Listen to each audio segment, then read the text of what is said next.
जय हिंद साथियों। चलिए आज बिहार स्पेशल का चौथा क्लास देखते हैं। हमारा ये बिहार स्पेशल का आज चौथा क्लास है और आज की क्लास में हम लोग देखने वाले हैं बिहार की प्रमुख नदियाँ। बिहार की प्रमुख नदियाँ आज की क्लास में हम लोग देखने वाले हैं और ये टॉपिक जो है ये आपके एग्जाम के लिए बहुत ही महत्वपूर्ण है और बहुत ही इम्पोर्टेंट है, क्योंकि देखिए ये बिहार की नदियाँ से बीपीएससी एग्जाम में खास करके क्वेश्चन पूछे जाते हैं। और आज की क्लास आप यदि देख लेते हैं तो आज के बाद आपको कोई भी नदियां, बिहार की नदियां से कोई भी क्वेश्चन आएगा आपसे गलती नहीं होगा। बहुत ही बेहतरीन तरीके से आपको समझाने वाले हैं, तो क्लास को आप जरूर देखिएगा और जितना हो सके जरूर वीडियो को शेयर कीजिएगा। तो चलिए हम क्लास को स्टार्ट करते हैं। तो सबसे पहले हम जानते हैं गंगा नदी को, ठीक है। तो आप देखिए ये आपका बिहार की मैप है, तो आप ध्यान से देखेंगे तो लगभग आप कह सकते हैं कि गंगा नदी जो है वो बिहार को दो भागों में बांटती है, ठीक है। और गंगा नदी के उत्तरी भाग जो है उसको हम उत्तरी बिहार के मैदान कहते हैं और दक्षिणी भाग को हम गंगा की दक्षिणी मैदान कहते हैं, ठीक है। तो या दक्षिणी बिहार कहते हैं, ठीक है। तो हम सबसे पहले आपको उत्तरी बिहार की नदियों को देखेंगे, ठीक है। उत्तरी बिहार की नदियाँ कौन कौन सी है जो गंगा में आकर मिलती है, और फिर उन सभी नदियों को हम डिटेल्स में देखेंगे कि ये नदी कहाँ से निकलती है, गंगा में कहाँ जाकर मिलती है, उसकी कौन कौन सी सहायक नदी है और इसका क्या क्या खूबियाँ हैं, ये सभी हम देखने वाले हैं। तो सबसे पहले हम देखेंगे गंगा नदी को।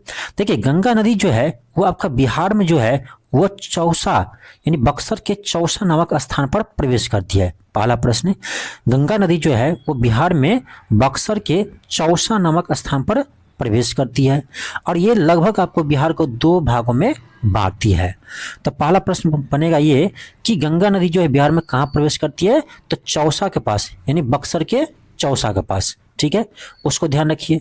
दूसरी बात, जो गंगा नदी है उसके तट पर बिहार के 12 जिला है, ठीक है। गंगा नदी के तट पर कितने जिले बिहार का, तो बिहार के 12 जिला है। आगे हम ये भी देखेंगे ये 12 जिला कौन कौन सा है, ठीक है। फिलहाल इतना ध्यान रखिए कि गंगा नदी के किनारे बिहार के 12 जिला है, ठीक है। दूसरा पॉइंट। तीसरा पॉइंट आपको यह ध्यान रखना है गंगा नदी के बारे में कि देखो बिहार में आपका कितना प्रमंडल है, 9 प्रमंडल है और यहाँ से क्वेश्चन आया भी है, आप जाकर बीपीएससी में देखो तो 9 प्रमंडल है और 9 प्रमंडल में से आपका मात्र 2 ऐसा प्रमंडल है जिससे होकर गंगा नदी नहीं गुजरती है, ठीक है। ये 2 प्रमंडल कौन सा है, यहीं से क्वेश्चन आया हुआ था, ठीक है। ये है आपका मगध एवं कोसी प्रमंडल, ठीक है। मगध एवं कोसी प्रमंडल ऐसा है जिस प्रमंडल से गंगा नदी नहीं गुजरती है। बाकी 7 प्रमंडल है जिससे होकर गंगा नदी गुजरती है। तो ये क्वेश्चन आपके एग्जाम में आया हुआ था और बहुत ही डीपली ये प्रश्न पूछा गया था कि यानी किस प्रमंडल से होकर गंगा नदी नहीं प्रवेश करती है, नहीं प्रवाहित करती है। तो देखो ये 2 प्रमंडल है आपका मगध और कोसी प्रमंडल से गंगा नदी प्रवाहित नहीं होती है, बाकी सभी प्रमंडल से गंगा नदी प्रवाहित होती है। तो यहाँ से आपका 3 प्रश्न बनेगा। पहला प्रश्न, गंगा नदी बिहार में कहाँ प्रवेश करती है, तो चौसा के पास यानी बक्सर के चौसा के पास। दूसरी बात, गंगा नदी के तट पर बिहार के कितने जिला है, तो 12 जिला है।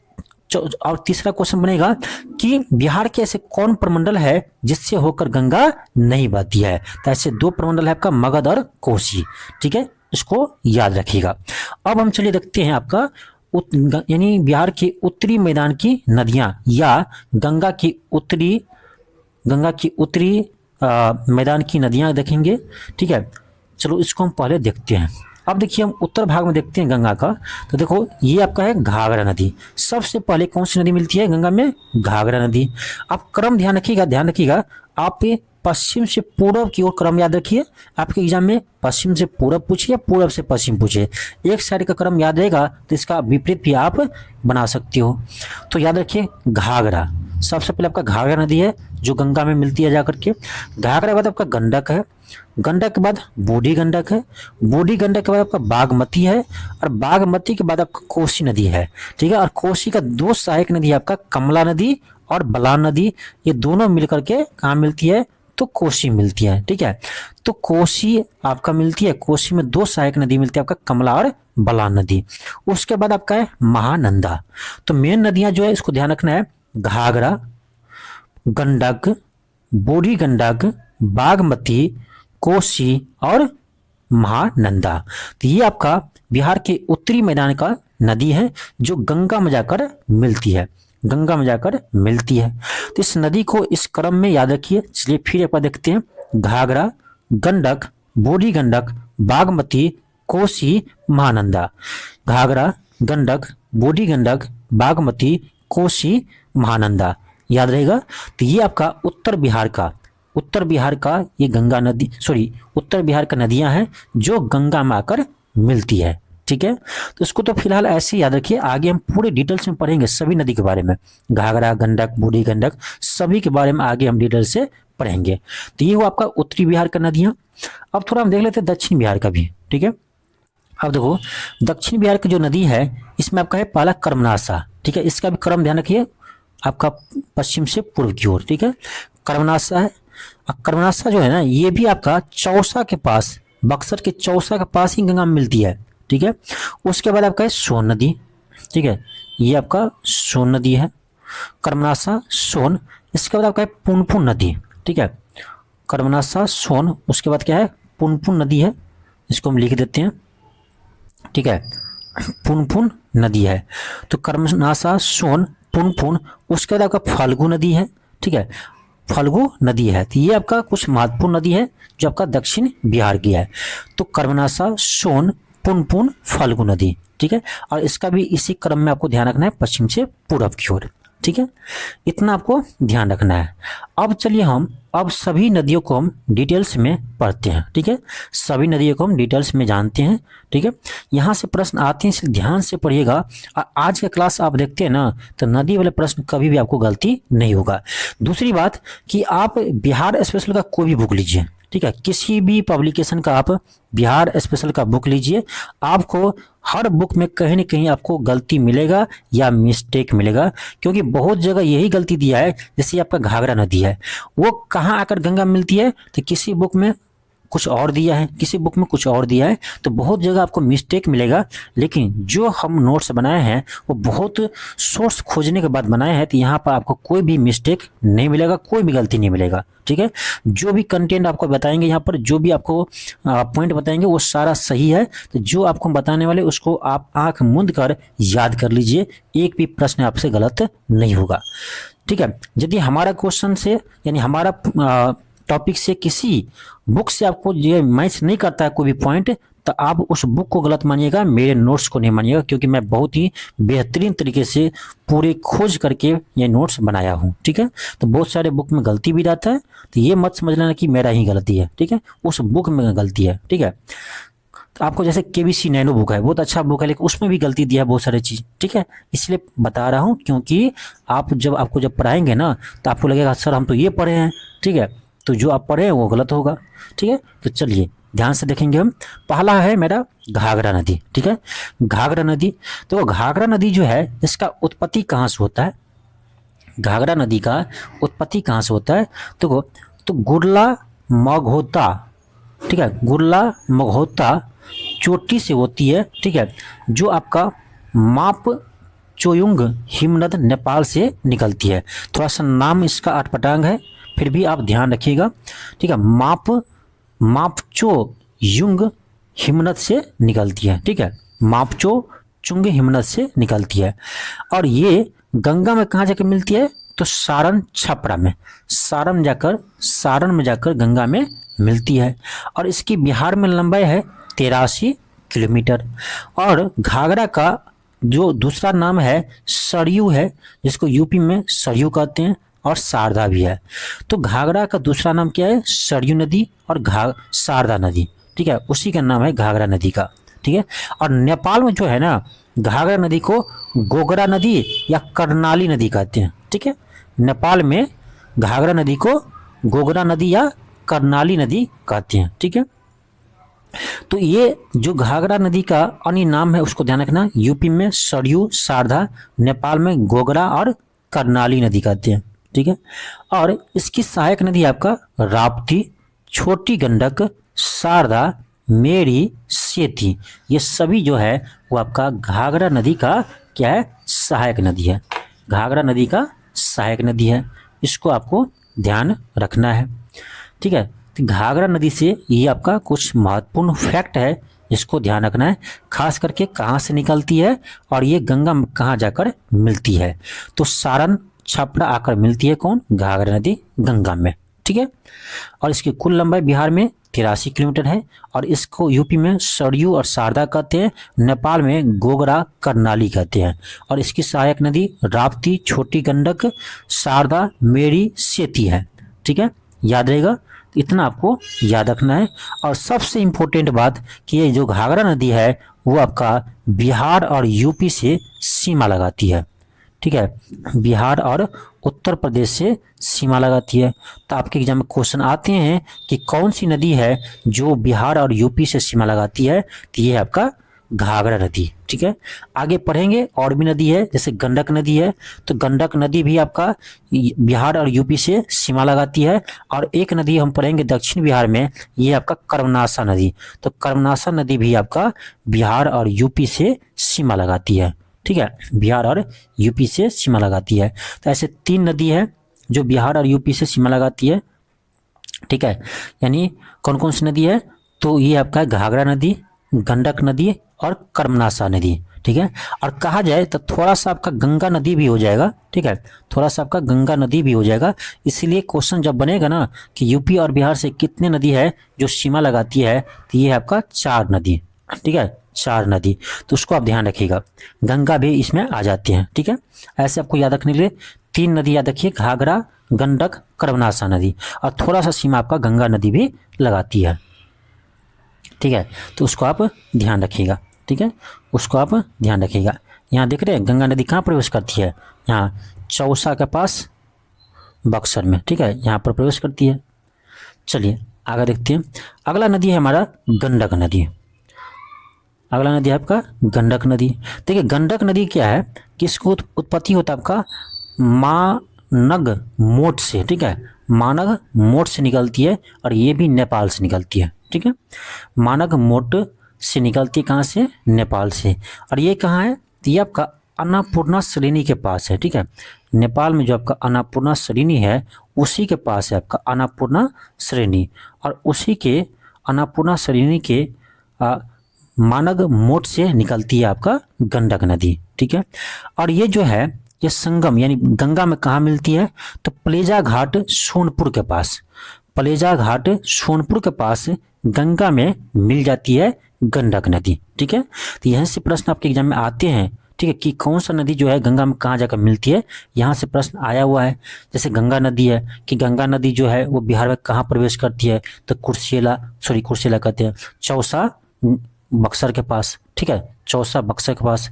कुर्सेला याद आ गया कैसे, तो कोसी नदी है, आगे पढ़ेंगे हम, कोसी नदी जो है वो गंगा में मिलती है कहाँ पर, तो कुर्सेला कटिहार के पास। ठीक है, आगे हम ये पढ़ेंगे। तो यहाँ से प्रश्न आपके एग्जाम में आया हुआ है, इसीलिए इस चीज़ पे ध्यान दीजिएगा, कहाँ जाकर मिलती है। ठीक है, तो गंडक नदी कहाँ मिलती है, तो ये आपका गंगा में मिलती है आपका पलेजा घाट सोनपुर के पास, पलेजा घाट सोनपुर के पास। ठीक है, और गंडक नदी के अन्य नाम कौन कौन सी है, और यहाँ से प्रश्न आया हुआ है कि बिहार के किस नदी को ना आपको यानी सदा नीरा नदी कहते हैं। ठीक है, तो यहाँ से क्वेश्चन आया हुआ है, ये है आपका गंडक नदी। तो गंडक नदी का अन्य नाम है आपका नारायणी नदी। ठीक है, नारायणी, सप्तगंडकी, शालिग्रामी, शालिग्रामी इसको नेपाल में कहते हैं। ठीक है, गंडक को शालिग्रामी के नाम से नेपाल में जाने जाते हैं। ठीक है, और सदा नीरा नदी भी कहते हैं, यहाँ से क्वेश्चन आया हुआ है। सदा नीरा नदी किसको कहते हैं, तो गंडक को। तो सदा नीरा नदी, सप्तगंडकी, शालिग्रामी, नारायणी, ये सभी नाम आपका गंडक नदी का है, ध्यान रहेगा, इसको याद रखिए। तीसरी बात कि ये जो गंडक नदी है वो बिहार में कहाँ पर प्रवेश करती है, तो भैंसा लोटन नामक स्थान पर पश्चिमी चंपारण जो है ना वो बिहार में प्रवेश करती है। गंडक नदी जो है वो बिहार में कहाँ पर प्रवेश करती है, तो भैंसा लोटन नामक स्थान पर पश्चिमी चंपारण में। ठीक है, भैंसा लोटन नामक स्थान पर पश्चिमी चंपारण में जो है वो बिहार में प्रवेश करती है, याद रहेगा। और गंडक नदी की बिहार में लंबाई जो है वो 260 किलोमीटर है, और ये जो गंडक नदी है ना और यूपी और बिहार से सीमा लगाती है, पहले आपको बता चुके हैं। तो यूपी और बिहार से सीमा लगाती है और ये लगभग 45 किलोमीटर सीमा लगाती है यूपी और बिहार से। ठीक है, तो ये दूसरा नदी है जो आपका यूपी बिहार से सीमा लगाती है, गंडक नदी। ठीक है, यूपी और बिहार से सीमा लगाती है। इससे पहले आपको बताते घाघरा नदी है जो यूपी और बिहार से सीमा लगाती है। इसकी सहायक नदी देखिए, इसकी सहायक नदी है काली गंडकी, त्रिशूली, मरसी गंडक, और ये जो है ये भावसा है। ठीक है, भावसा नदी। तो भावसा नदी भी इसकी सहायक नदी है। ठीक है, भावसा नदी इसकी सहायक नदी है। और एक है आपका हारहा नदी। ठीक है, हारहा नदी। तो हारहा नदी भी गंडक नदी की सहायक नदी है। ठीक है, याद रहेगा। अब चलिए हम इसके अगला नदी देखते हैं, आपका बूढ़ी गंडक नदी। ये सभी आपका उत्तरी बिहार की यानी गंगा के उत्तरी मैदान की ये नदियां हैं, ध्यान रखिएगा। यह आपका बूढ़ी गंडक नदी। बूढ़ी गंडक नदी इसकी उत्पत्ति होती है आपका सोमेश्वर पहाड़ी, पश्चिमी चंपारण। सोमेश्वर पहाड़ी पश्चिमी चंपारण से ये निकलती है। यहाँ पर एक चौतरवा चौर है। हम लोग चौर पढ़ चुके हैं, क्या होता है चौर। ठीक है, तो चौतरवा चौर से ये निकलती है। ठीक है, चौतरवा चौर से जो आपका सोमेश्वर पहाड़ी पश्चिमी चंपारण के पास में है आपका चौतरवा चौर, वहीं से आपका ये बूढ़ी गंडक नदी निकलती है। और ये जो है खगड़िया के पास जो है गंगा में मिलती है। तो बूढ़ी गंडक नदी जो है वो खगड़िया के पास गंगा में आकर मिलती है। ठीक है, उसको आप ध्यान रखिएगा। बूढ़ी गंडक जो है खगड़िया के पास आकर गंगा में मिलती है। और सबसे बड़ी बात कि ये सबसे तेज जलधारा वाला नदी है। बिहार के सबसे तेज जलधारा वाला नदी जो है वो है आपका बूढ़ी गंडक नदी। बूढ़ी गंडक नदी का जल का जो धारा होते हैं ना वो सबसे तेज होती है, उसकी स्पीड सबसे अधिक होती है। यहाँ से प्रश्न आते हैं आपके एग्जाम में कि कौन सी नदी है जिसकी धारा जो सबसे तेज होती है बिहार में। तो ये है आपका बूढ़ी गंडक नदी। देखो नाम है बूढ़ी लेकिन चलती है सबसे तेज। ठीक है, ध्यान रखिएगा। तो बूढ़ी गंडक नदी की जलधारा सबसे तेज चलती है।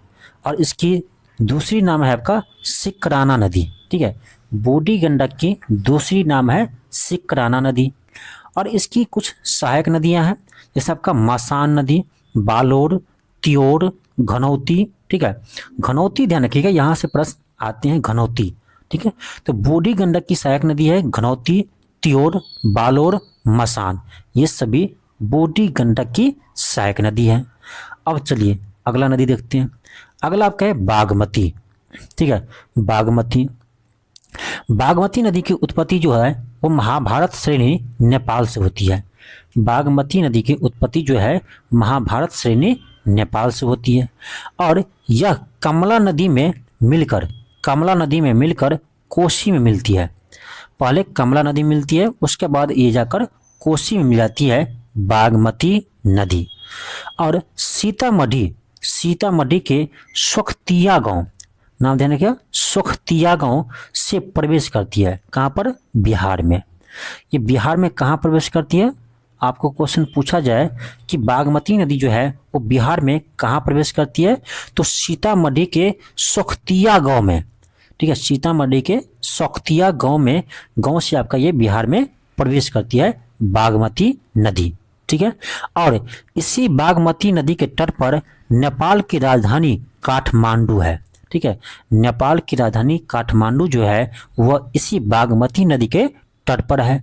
और पशुपतिनाथ के मंदिर जो है आपका नेपाल की पशुपतिनाथ की मंदिर जो है ये भी आपका यही बागमती नदी के तट पर है। ये इंपॉर्टेंट है, ध्यान रखना।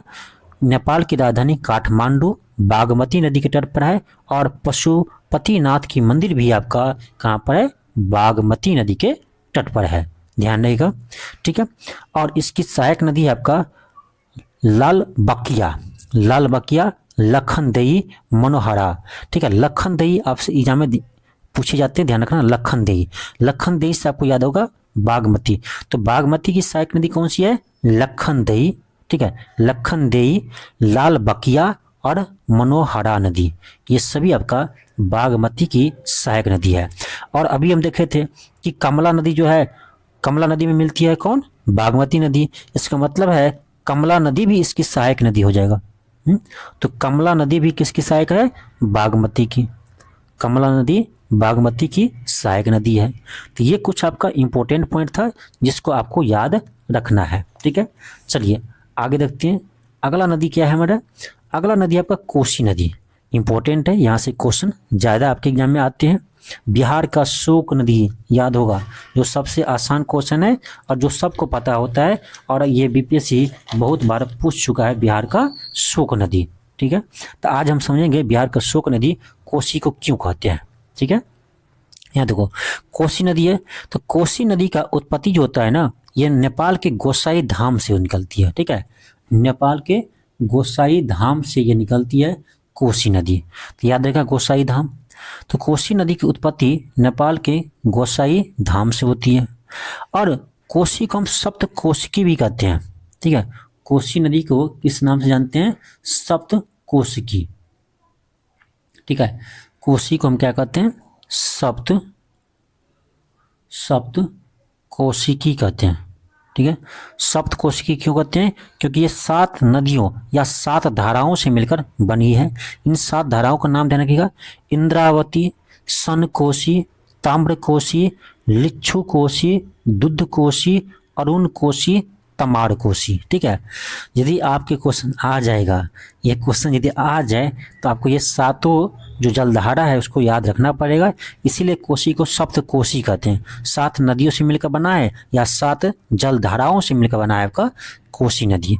इंद्रावती, सनकोशी, ताम्रकोशी, लिच्छुकोशी, दुद्धकोशी, अरुणकोशी, तमाड़कोशी। ठीक है, आगे चल देखते हैं हम कोसी की कुछ सहायक नदियां हैं, जैसे आपका अरुण, तमोर, लिच्छू, बागमती, कमला, बलान।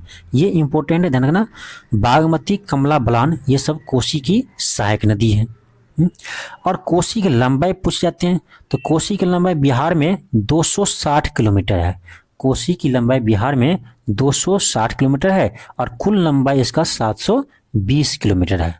ठीक है, बिहार में 260 किलोमीटर लंबाई है कोसी की, और कुल लंबाई जो है वो आपका 720 किलोमीटर है। ठीक है, याद रहेगा, इसको आपको याद रखना है।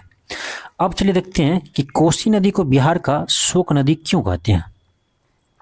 बिहार का शोक नदी क्यों कहते हैं, देखिए जब बरसात के समय आते हैं तो उस समय क्या होता है कि कोसी नदी जो है ना अपना रास्ता खूब बदलता है। ठीक है, कोसी नदी में जब भी बाढ़ आते हैं तो ये जो है अपना रास्ता बदलने में बहुत तेज है। ठीक है, तो अपना रास्ता क्या करते हैं, ज़्यादा परिवर्तन करते हैं। इससे क्या होता है ना कि ये जो नदी है वो किसी गांव के काटते हुए निकल जाती है। ठीक है, अब जो गांव के काटते हुए निकलेगी तो उससे क्या होता है, यानी माल जाल की क्षति होती है, हानि होती है।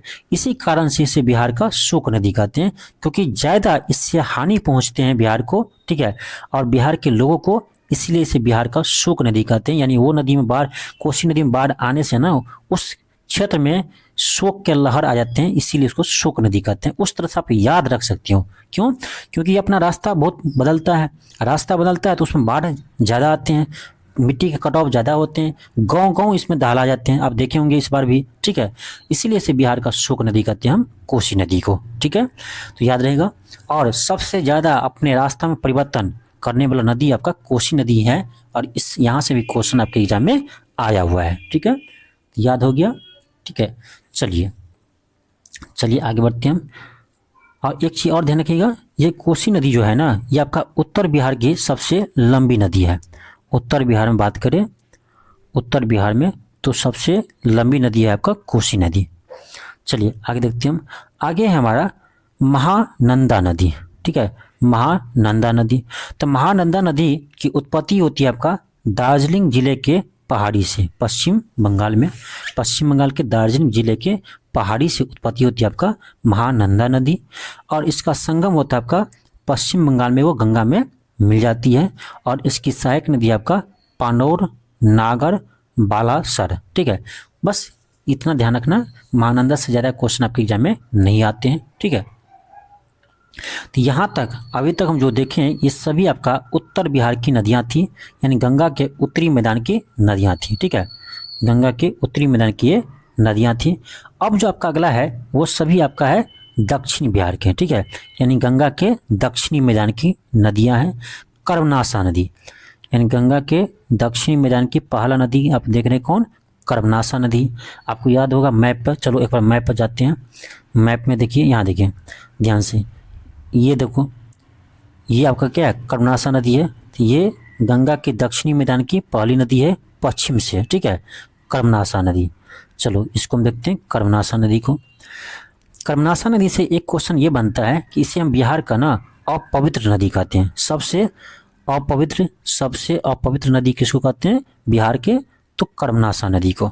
और कर्मनाशा नदी जो है ये कहाँ से निकलती है, तो कैमूर की पहाड़ी से निकलती है।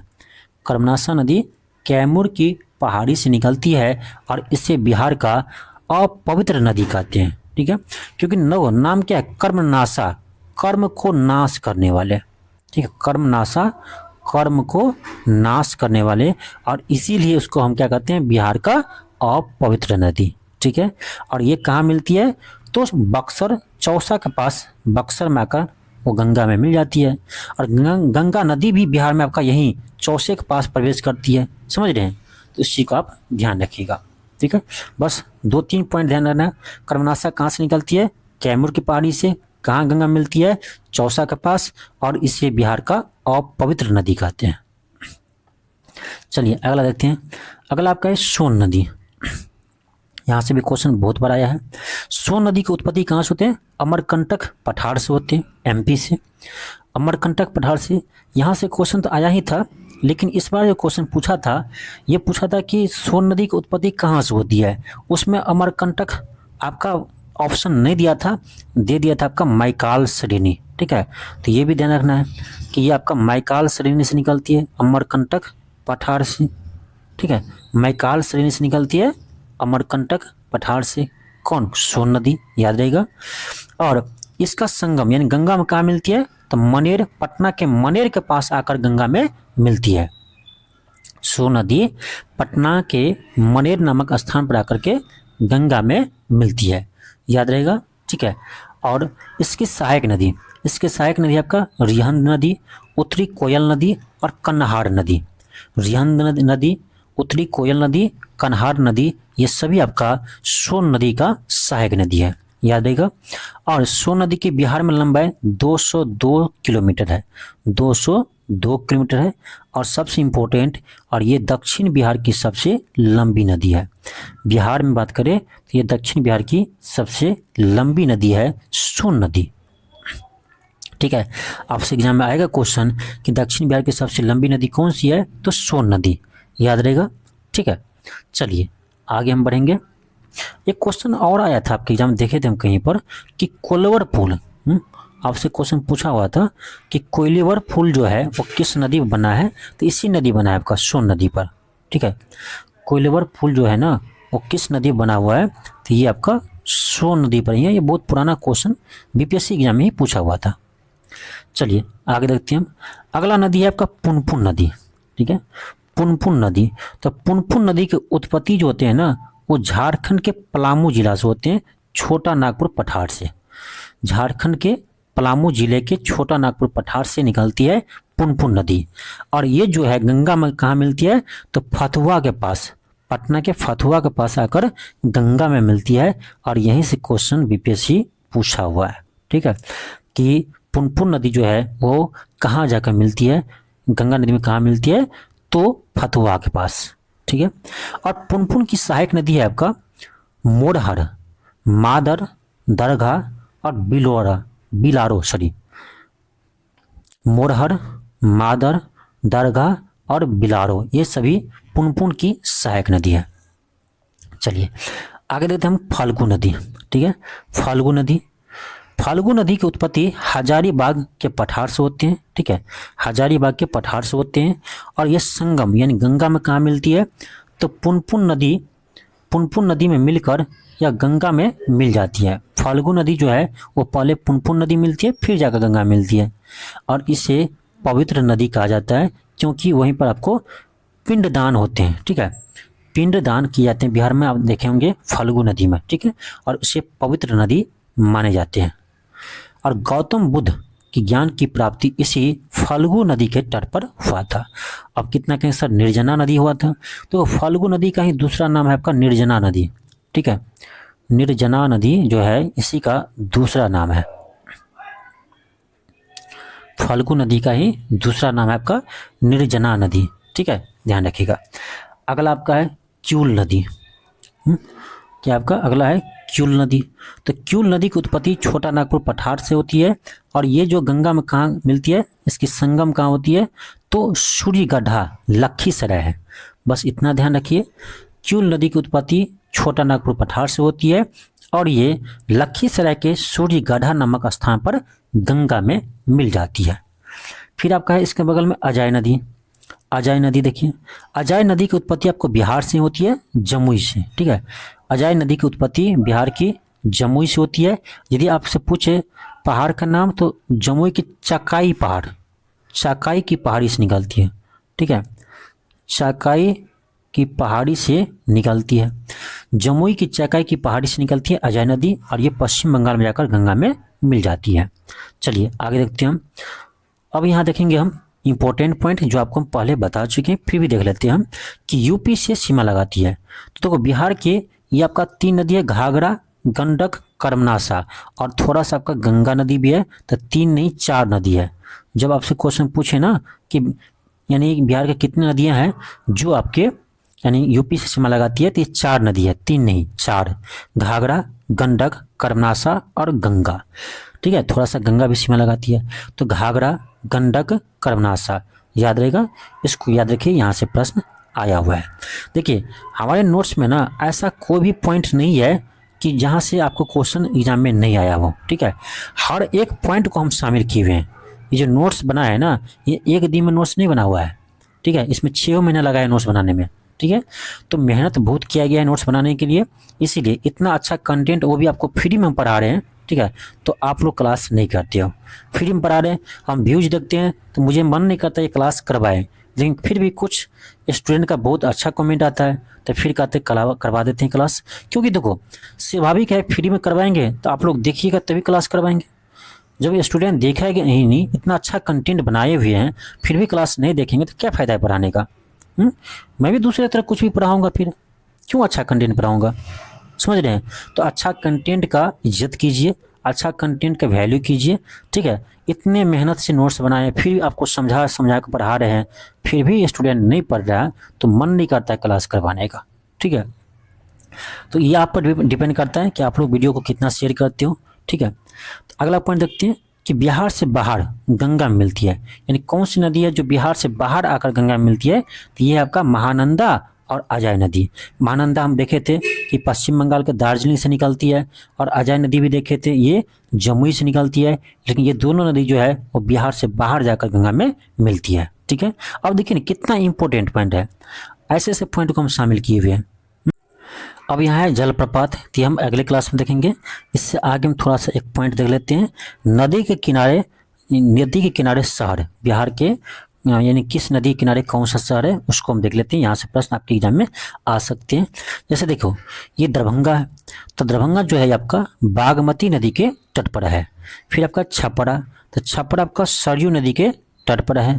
फिर देखते हैं यहाँ पर पटना, बक्सर, मुंगेर, भागलपुर, ये आपका गंगा नदी के तट पर है। तो ये तो आपको यहाँ पर 4 ही जिला दिया है, ऐसा आपको बता चुके हैं कि 12 जिला है जो गंगा नदी के तट पर है। बिहार का ऐसे 12 जिला है जो गंगा नदी के तट पर बसा हुआ है। कौन कौन सा है, पटना, बक्सर, मुंगेर, भागलपुर। इसके अलावा देखिए, इसके अलावा आपका है भोजपुर, ठीक है, भोजपुर, सारण, वैशाली, भोजपुर, सारण, वैशाली, समस्तीपुर,